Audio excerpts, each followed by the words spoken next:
Even a Rogan, real quick. I'm not gonna go crazy deep on this one, but I think I think that's part of his appeal. Is that what he's giving you is going to be different than you will in traditional media. Like I've gone back, I was listening to his Aaron Rodgers interview from a couple of days ago, and I went back a couple of different times. And Aaron went places that Rogan didn't want to go. Aaron went to Tartaria, which was surprising, deep internet conspiracy land. I didn't see that part, but I saw the part where he addressed the Jimmy Kimmel thing. I saw that one snippet. Yeah. So I thought Aaron Rodgers came off very, very well. Yeah, in spots I thought he certainly did, and in other ways he did go a little Fruit Loops at times. But to sum it up, Joe Rogan resigns with Spotify, and this is the end of the audio exclusive. Spotify is paying Joe Rogan $250 million to not be exclusive with Spotify. Good work if you can get it, right? Right. JRE averages between 12 and 20 million listeners. And let's talk about this non-exclusive agreement.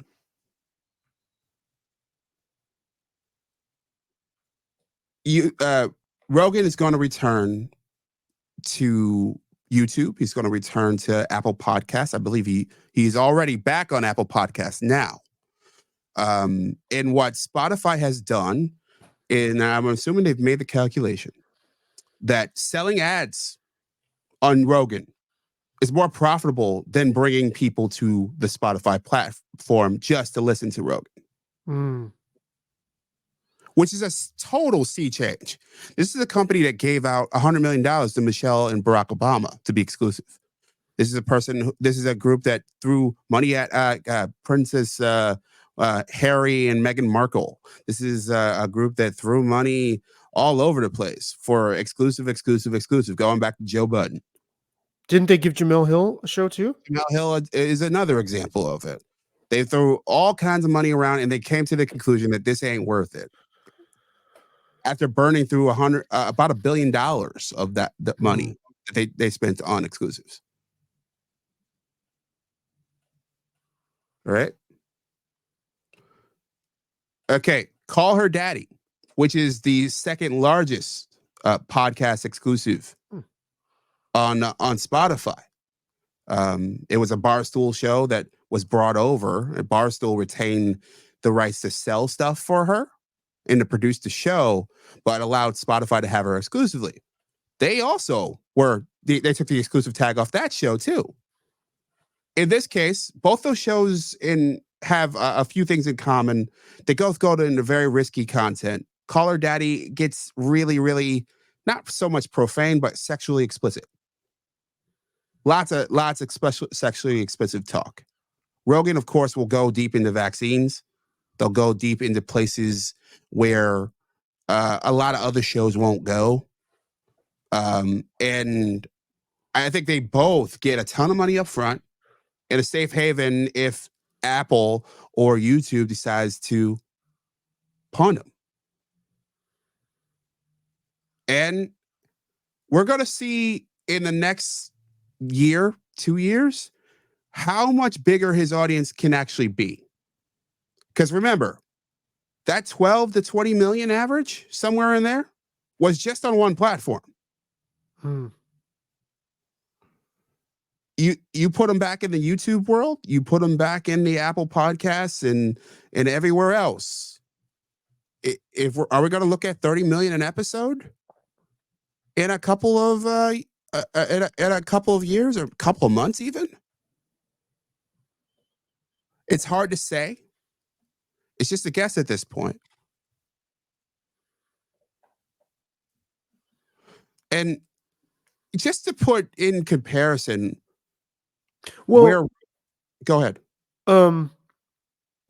This is a lot like ESPN signing McAfee and letting him do his show on his own channel too. Yeah, it is a lot like that. I totally agree there. That it is not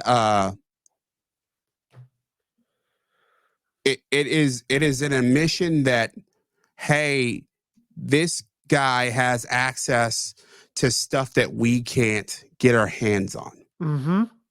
And we're better off not trying to contain this brand Yeah. because the brand is bigger than us. Yes. Which is a hard question. Let me we got a new question from the chat here. Will Joe Rogan be doing exclusive debates on Spotify?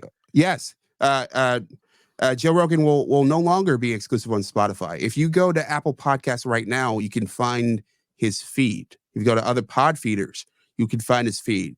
He'll be on YouTube in a couple of weeks. But wouldn't Spotify put it in their new arrangement to then be able to siphon some of the profits from those other Likely. avenues? Likely, that is part of the agreement. Part of the agreement is that not only he'll be able to they're going to run his ads.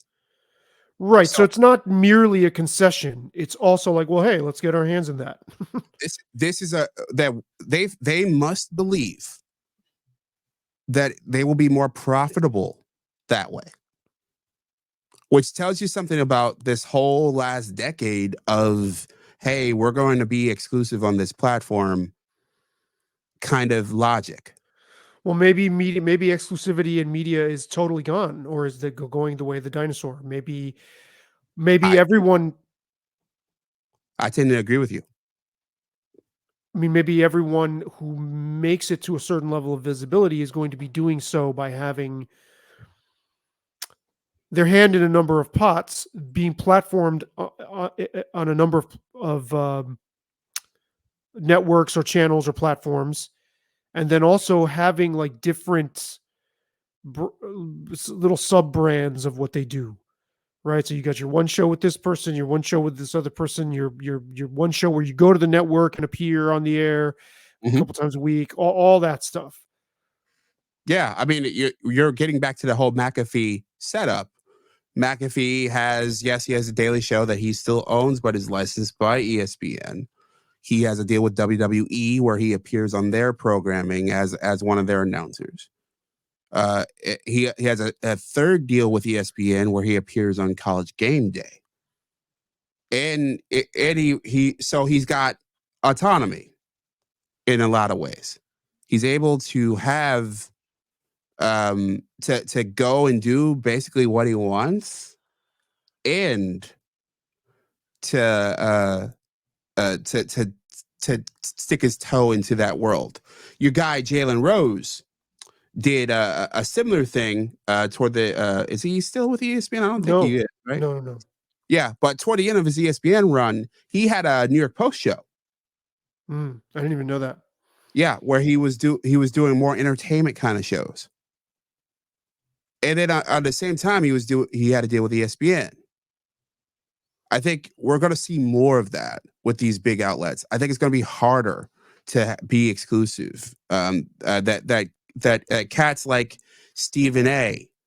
Cats like Shannon Sharp is another great example. Mm-hmm. Shannon has an ESPN deal, and he has several of his own podcasts, Mm-hmm. the Nightcap and Club Shay Shay, and and he's not locked in to that world. I think that creative people, on air people, are going to be more like free agents Mm-hmm. going forward because they're getting too expensive. For one, there's a story that I'm not going into deeply today that I will in the future. That CNN is giving up on their morning show. Basically, they're no longer going to fight for it. And what we're seeing as they do that, and over the last few years, is this network deciding that, hey, we don't need to pay our anchors $5 million. We'll just go with cheaper people, and we're going to get about this. We're going to attract around the same audience. Like, why are we paying? Why are we paying them this money to be exclusively here? Well, and also I think that their understanding, like in the traditional network world, they are starting to understand not only are they not able to build people who become online brands. They're not as able to build people like that anymore. Mhm. But then I the don't think people but then the people who that's a good point. But then the people who do step in and want to dance with them and they're like, I'm already an online brand. I think they're starting to realize that if they try to contain that, they're actually going to end up hurting both that person's brand and their own. So just let them run wild, do their thing, and we'll reap the rewards. That's basically what you're saying. Spotify, that's the calculus Spotify's doing with Rogan. Yeah, and I think it's becoming the norm, and I think that that's what we're going to see more and more. And just in the overview, because you brought up the Putin interview being 2.5 or whatever, over 2 hours. Companies will pay to just to have access to put these content creators' work on their platforms. I think yes. I think you nailed it, Matt. I think that's what's going to happen more. What's going to happen is that, small fries like myself here, we build ourselves up. They license access to us, and we maintain our world out here. It used to be, hey, build yourself up, or hey, go inside these world and rise up. And climb up, yeah. And then you become exclusively the property of said company. Not so much anymore. But So, at least short term. so the people at places like ESPN who are homegrown Hmm. must be thinking, or their personal advisors or whatever must be telling them, listen, you've got to try to find a way to broaden your reach and create a brand that will stand on its own outside of here. I would think. So if you're like a Mina Without a doubt. Kimes, Without a doubt. She's a don't great you have example. don't you have a manager whispering in your ear saying, Without listen, her agents no doubt are saying it, because you would look at the landscape of for someone like Amina Kimes, and you would look at uh the Golics. You look at Jalen. You look at Trey Wingo. And we're just looking at the last couple of years of people who have been on there. They made nice money for a long time with them, and they were just discarded. Todd McShay is another one, hmm, you know, built inside this world and mhm. then just discarded. And if you're in your mid 30s, what? Like discarded, like you have a long way to go, right? You have a long life to live. Michelle Beadle's another one. You could go on for ages. Well, wouldn't you say that sort of Dan Patrick and Rich Eisen and Dan Lebitard are examples of that? Maybe not quite discarded, but Not exactly, but discarded, because Dan Patrick and Dan Lebitard, Dan Patrick and Rich Eisen all left on their own for different reasons, but they all left on their own. But yes, of building. Hey, these are the successful ones. They either went to some place where they could be top of the walk, or they built their own pirate ship. or your boy Bill Simmons That's is another example. definitely He discarded. would, yeah, definitely discard it. And I think that's why, in our previous talk, we talked about building your own Juggalo camp, and that's where we're back here. Uh, Surely, what's beneficial for your freedom is to talk about what you want through your real viewpoint, if it's what people want, for sure. Well, surely that's beneficial. I'm just going to clarify, Matt's. Surely that's beneficial for your freedom to talk about what you want, and through your real viewpoint, it's what people want. Yeah. Clearly, and so this goes back to the point I was trying to make about Rogan. Would a 2.5 or whatever 2+ hour interview with Putin, would anybody have even found that conceivable if not for what Joe Rogan brought to media? Isn't Joe Rogan the person I've always understood him? You correct me if I'm wrong. I've always understood him as the person that disproved the notion that our attention spans were so destroyed that we couldn't even concentrate on something more than 2 minutes, much less 3 fucking hours. Isn't he the one that showed that that's the opposite is true? Yeah, I'd say so in a digital sense. In a digital sense, he